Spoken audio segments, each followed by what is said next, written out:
Hello বন্ধুরা, তোমাদের জন্য নতুন একটা ভিডিও নিয়ে চলে এসেছি। আজকে রাখি পূর্ণিমা। আমি একটু রেডি হয়ে নিয়েছি। শান্তিপুর থেকে আমার দিদি ভাই আসছে বলে ওরা চলে এসছে একটুখানি গেঞ্জি নিয়ে। তারপর মৌলিকে বললাম, নে তোর ভাইকে রাখিটা পরিয়ে নে।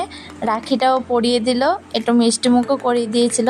তারপর আমি আর আমার দিদি মিলে ভাইকে রাখি পরিয়েছিলাম। আর আমার ভাই না বড় রাখি পছন্দ করে, ফুলের। ছোট ছোট রাখিগুলো পছন্দ করে না খুব একটা। ওই জন্য দিদি দুটো ফুলের রাখি নিয়ে এসে দিয়েছিল, ওকে ফুলের রাখি পরিয়ে দিলাম। পরিয়ে দেওয়ার পর একটু মিষ্টি মুখও করিয়ে দিয়েছিলাম।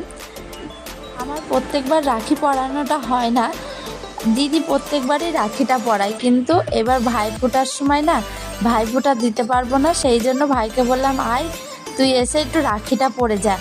অক্টোবরের 31 তারিখে আমরা বেড়াতে যাচ্ছি, সেই দিন কালী পুজো। আমরা কোথায় যাচ্ছি পরের ভিডিওয় জানাবো।